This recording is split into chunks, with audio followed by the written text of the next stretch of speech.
Free agency opened 2 weeks ago, and this summer, every real contender in the league went to war. Giannis got traded to Miami, Kawhi Leonard got traded to Toronto, even a team like Portland made a real move, trading for Ja Morant. LeBron James walked out on the Lakers, and even the Lakers turned around and built a brand new team around Luka Doncic. And somewhere in the middle of all that chaos, the Golden State Warriors, a team with a closing championship window and the greatest shooter who's ever lived, signed exactly 0 outside free agents. 0. Nothing. And here's the part that makes this genuinely strange.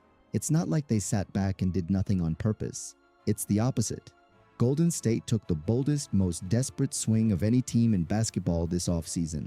They tried to reboot the entire franchise around Steph Curry in one single move. Draymond Green literally gave back tens of millions of his own guaranteed dollars to make it happen. And every single piece of that plan blew up in their face. So now, in the middle of July, they're standing there with an old roster, almost no flexibility, and basically no draft capital to speak of outside of one rookie. Their entire plan for the season ahead is crossing their fingers and hoping the roster stays healthy. Genuinely, the one real win they can point to from this whole offseason is that Steve Kerr agreed to come back and coach, even with a roster that looks like this, mostly just to ride things out with the same core he won championships with. Let's actually set the stakes here, because you need to understand exactly what's at risk for this to make sense. Steph Curry turned 38 this past season, and somehow, he's still one of the best players in the league.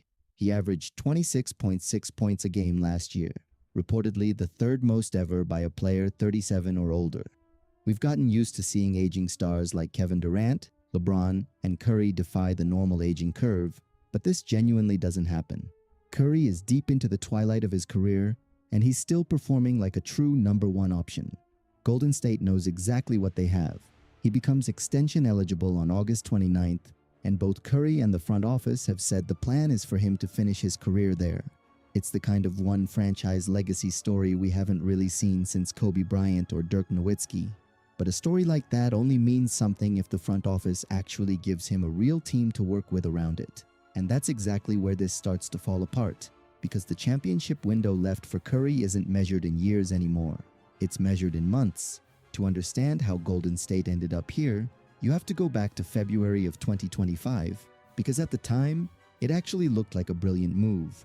The Warriors were drowning, sitting under .500 with a negative point differential heading into the trade deadline, going nowhere fast. So general manager Mike Dunleavy swung big, trading Andrew Wiggins, Dennis Schroeder, Kyle Anderson, Lindy Waters, and a first-round pick to Miami for Jimmy Butler. Butler tore up his player option and signed a fresh 2-year, $121 million deal running through 2026 to 2027. And here's a detail that matters a lot later. Butler wasn't even the original plan. Golden State had chased Kevin Durant first, and Durant flatly told them he had zero interest in returning. At first, the Butler trade worked better than anyone could have dreamed. In the 43 games after his arrival, Golden State went 28-15, a 53-win pace, with the best defense in the league over that stretch. In the 35 games where Curry, Butler, and Green all played together, they went 27-8, a 63-win pace. The playoffs kept the momentum going. They beat a young, physical Houston team in a Game 7 on the road, then stole Game 1 of the second round in Minnesota. The aging core was cooking, and the gamble looked like it was paying off completely. Then Curry hurt his hamstring, and just like that, the run ended. Golden State lost to Minnesota in the second round and finished the year 48-34. Keep that sequence in mind, because it's the entire story of this franchise in miniature. When they're healthy, they're genuinely terrifying. The moment a 36 or 37-year-old body breaks down, the whole thing collapses. And that pattern was about to repeat itself, except this time, far worse. Last season, 2025-26, was supposed to be the actual payoff. A full season of Curry, Butler, and Green together from day one.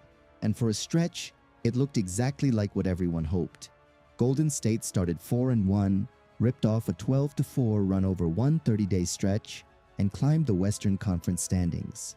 Before he got hurt, Butler had Golden State sitting at 25-19 with the fourth best defense in basketball. Then January 19th happened. Butler tore his right ACL, and the season effectively ended right there.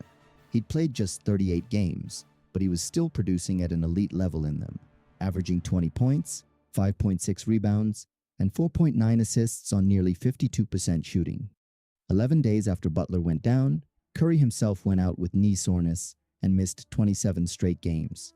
Then Moses Moody, their best young reserve, tore his patellar tendon. Steve Kerr ran out 43 different starting lineups trying to hold the season together. If you're new to the channel, this is exactly the kind of deep dive breakdown we do every week. Real reporting, no fluff. Hit subscribe so you don't miss the next one, because it's about to get even messier. The numbers after Butler's injury are brutal. Golden State went 12-26 the rest of the way, finished 37-45, and missed the playoffs completely. A roster built around 3 future Hall of Famers turned into a 37-win team. The ending was almost poetic in how sad it was. They scraped into the play-in, and Curry gave one last flash of vintage magic, dropping 35 points to beat the Clippers in the first play-in game. But they needed to win 2 straight, and in the do-or-die game against Phoenix, they simply ran out of gas. Curry was held to 17 points on 4 of 16 shooting, and Golden State lost 111-96. Pay attention to who sent them home: the Phoenix Suns. That detail matters more than it seems. Most front offices in that exact spot either quietly run it back or start a real teardown. Golden State chose something far bolder instead. The first domino was Draymond Green. He had a guaranteed $27.7 million player option, and he turned it down on purpose. In his own words, he said he'd been in one place for 14 years, that it's more of a family to him than anything, and that bringing his number down allowed the front office to explore something bigger. The bigger thing was this: use that freed-up cap room to chase LeBron James, and simultaneously trade Butler's expiring $57 million contract, plus multiple first-round picks to Washington for Anthony Davis. The vision was Curry, Butler, Davis, and LeBron, an entirely new super team built in a single summer around a 38-year-old franchise legend. And they weren't remotely shy about it publicly. Curry himself got involved in recruiting, talking up the Bay Area's competitiveness, and, notably, its golf courses. Owner Joe Lacob stood up at a team event and said nobody would outwork them and that the organization would commit whatever resources it took. This wasn't a cautious offseason. It was an all-in swing, the kind where you're willing to trade a guy coming off a torn ACL for an all-NBA big man just to clear a path for one star. So what actually happened? Betting your entire offseason on one player only works if that player says yes. LeBron never seriously considered Golden State. All the real reporting pointed elsewhere, with the league viewing Cleveland, Miami, and Philadelphia as his genuine top 3. Golden State was an afterthought in that conversation the entire time. And remember Kevin Durant from earlier. This is the second consecutive offseason Golden State built an entire plan around a superstar who never actually intended to play there. Durant said no, now LeBron said no. Same script, same ending. Once LeBron was off the board, there was no real reason to gut the roster in the future for Anthony Davis. According to Mark Stein and Jake Fisher, there was already internal hesitation inside the building about parting with Butler for that deal in the first place. The whole plan died on arrival. And it's not like there was a fallback. Golden State took real swings at real rotation pieces too and missed on those as well, losing out on both Rui Hachimura and Anthony Simons, with Hachimura landing in Los Angeles with the Clippers and Simons signing with Philadelphia. Every meaningful domino across the league fell this summer without Golden State anywhere near the room. So what did they actually walk away with? They re-signed Porzingis to a 2-year, $40 million deal. Al Horford, about to turn 40, took 2 years and $14 million to stay. They brought back Melton. They drafted Yaxel Lendeborg at 11, and they let backup center Quinton Post walk to Memphis. That's the entire offseason. Full stop. And it's worth sitting with the fact that Draymond Green gave back millions of his own guaranteed dollars to open a door that a superstar was never actually going to walk through. Missing on LeBron isn't even the scariest part of this. The real problem is the corner Golden State painted itself into for next summer. Curry and Butler are combined for $119.3 million next season, and both of those contracts are expiring. The only realistic path to real cap flexibility is trading Butler's $57 million. But you can't trade a guy who just tore his ACL and won't be back on the floor until January or February at the earliest. Golden State is stuck in the worst possible spot, too expensive to upgrade, too committed to blow up, and completely out of young talent to lean on. Last season, when Jonathan Kuminga wanted out, Golden State traded him along with Buddy Hield to Atlanta for Porzingis, shipping out a 22-year-old with real upside for a 30-year-old center with a history of health issues. The uncomfortable twist is that Kuminga is a free agent right now, reportedly drawing interest from the Lakers, meaning the young talent Golden State gave away could end up strengthening a direct division rival. Now look ahead to next summer. Butler's deal expires. Horford will be a year older and possibly gone. Melton's deal is short-term. Green will likely be on a reworked contract. If this season goes sideways, and given the injury history, why wouldn't it? Golden State could walk into the summer of 2027 with Curry, a pile of expiring contracts, no cap space, no young players, and essentially no draft picks worth building around. This isn't a rebuild, it's a cliff, and Steph Curry is standing right on the edge of it. Meanwhile, the rest of the Western Conference kept getting stronger while Golden State stood still. Oklahoma City is the reigning champion, having gone 132-32 over the past 2 regular seasons combined, all while shrinking their payroll and keeping their young core intact. Houston still has Durant. Minnesota, the exact team that ended Golden State's last real playoff run, added LaMelo Ball next to Anthony Edwards. San Antonio locked up Victor Wembanyama on a massive extension and reached the finals. Even the Lakers, pivoting fully into the Luka Doncic era, still improved their roster.